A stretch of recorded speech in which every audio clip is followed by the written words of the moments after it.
अमृतलाल जी, आज प्रधानमंत्री मोदी ने चेनाब और अंजी ब्रिजेस का उद्घाटन किया और उस उद्घाटन के दौरान उन्होंने देश की जनता को, खास तौर से जम्मू कश्मीर की जनता को संबोधित किया और उसमें उन्होंने बताया कि उनके लिए सौभाग्य की बात है कि उनके कार्यकाल में जम्मू कश्मीर में रेल कनेक्टिविटी हुई और ये ब्रिज पूरे हुए। अन्य चर्चाओं के साथ उन्होंने पहलगाम आतंकी हत्याकांड के दौरान मारे गए आदिल का जिक्र भी किया। आतंकियों को चुनौती देने वाला नौजवान आदिल, वो भी तो वहां मेहनत मजदूरी करने गया था, लेकिन अपने परिवार की देखरेख कर सके इसलिए मेहनत कर रहा था। आतंकियों ने उस आदिल को भी मार दिया। साथियों, आप इस जिक्र को किस नजरिए से देखते हैं?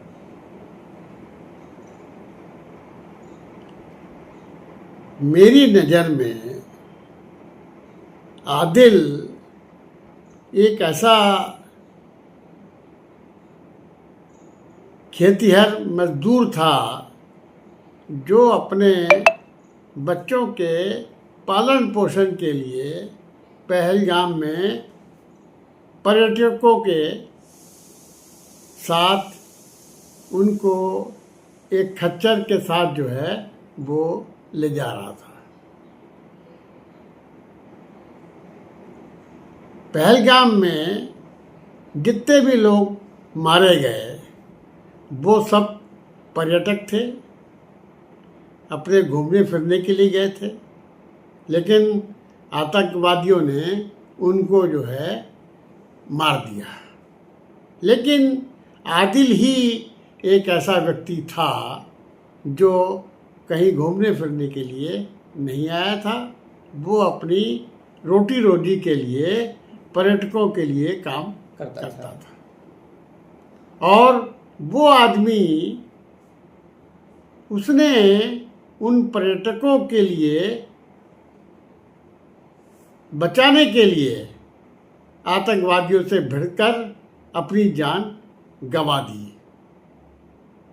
तो वहाँ जो लोग आतंकवादियों के शिकार हुए उनमें और आदिल में बहुत डिफरेंस है। जी बिल्कुल, जिसको आज प्रधानमंत्री जी ने अपने वक्तव्य में उसे दोहराया। लेकिन मुझे जहाँ इस बात की खुशी है कि हमारे प्रधानमंत्री ने और वहाँ के मुख्यमंत्री अब्दुल्ला ने भी उस आदिल के सराहना की कि भाई उसने अपनी जान दूसरों को बचाने के लिए दे दी। जी, काश अभी प्रधानमंत्री जी कानपुर के दौरे पर गए थे और वहाँ शुभम के परिवार से मिले थे। अगर ऐसा ही उन्होंने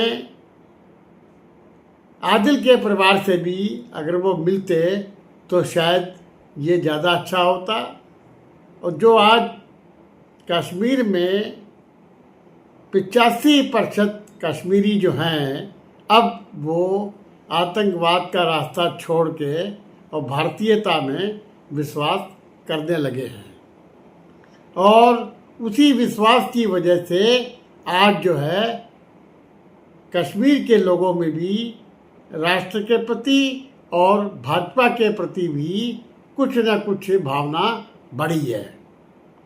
और अगर प्रधानमंत्री जी ने ये कार्य किया होता कि वो आदिल के परिवार से भी मिल लेते तो शायद प्रधानमंत्री जी की को भी 4 चांद और लग जाते हैं। और उनकी स्वीकार्यता जहाँ देश में बढ़ रही है वहाँ कश्मीर में भी ये बढ़ती और इसका फायदा निसंदेह रूप से भारतीय जनता पार्टी को तथा केंद्र सरकार को मिलता। आपको ऐसा क्यों हुआ कि मोदी जी आदिल के परिवार से मिलने नहीं गए? ऐसे क्या मैं रीजन है? समझता हूँ ये प्रशासनिक भूल है, ना कि मोदी जी की भूल है। ये प्रशासनिक भूल कहीं मोदी जी के लिए नुकसानदेह तो साबित नहीं होगी? नहीं, ऐसा कुछ नहीं है।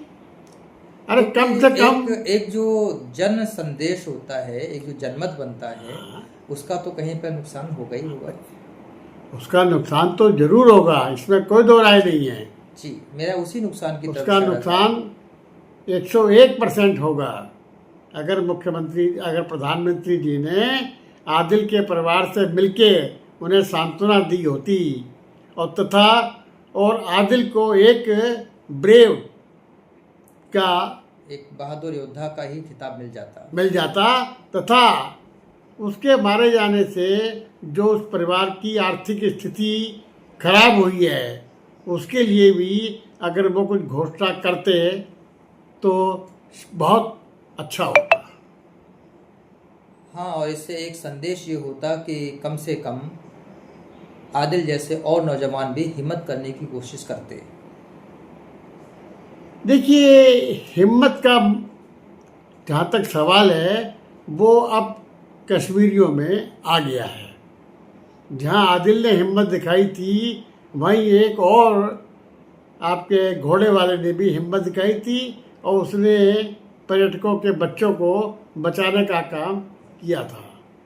क्या इससे पहले भी आप कभी ये महसूस करते थे कि जो कश्मीरी मुसलमान पत्थरबाजी किया करते थे, क्या वो पत्थरबाजी छोड़ के इस तरीके के काम में भी आ सकते हैं? मैंने वही कहा कि अगर आदिल को कुछ मिल जाता, उनके यहाँ सांत्वना मिल जाती, उनको कुछ सहायता मिल जाती, तो लोगों की हिम्मत और बढ़ती कि चलो अगर हमें कुछ हो जाता तो कम से हमारे परिवार भूखों नहीं मरेगा, अनाथ नहीं होगा परिवार। मैं इस तरह का संदेश देने की जरूरत है सरकार को। ये कार्य अगर प्रधानमंत्री ने नहीं किया या प्रधानमंत्री को ये करने की जरूरत नहीं बताई गई तो क्या ये कार्य मुख्यमंत्री को नहीं करना चाहिए था क्या? बिल्कुल उन्होंने क्यों नहीं करा भाई? वो उनके घर तो गए लेकिन उन्होंने भी कोई उसके लिए कुछ नहीं करा। और जहाँ तक कि हमारे देश के विपक्ष के नेता माननीय राहुल गांधी जी, वो भी कश्मीर गए थे, उन्होंने उनसे मिलने को गवारा नहीं समझा और ना ही उनका जिक्र किया कोई, क्योंकि वो नहीं समझते थे कि भाई ऐसा करने से उन्हें कोई फ़ायदा होगा। यही सोच है जो माननीय प्रधानमंत्री में और विपक्ष के नेता में सोच अंतर को बताती है। फिलहाल जो भी उन्होंने जिक्र करना ही बहुत बड़ी बात है। मैं इस बात के लिए माननीय प्रधानमंत्री जी का शुक्रगुजार हूँ कि उन्होंने सच कबूलने में हिम्मत दिखाई और सच को कबूला। वो ठीक है, जो भी पर्यटक वहाँ मारे गए उन सबको वो दुख है, उनके परिवार को भी, हम सभी उनके लिए वो मांगते हैं, लेकिन ये उनसे बड़ा बलिदानी था। उन्होंने बलिदान नहीं करा, इसने बलिदान किया है, तो उसमें और बलिदान में बड़ा फर्क है। बहुत बहुत धन्यवाद इस मुद्दे पर बोलने के लिए। फिर मिलते हैं किसी और मुद्दे पर, तब तक आपको नमस्कार।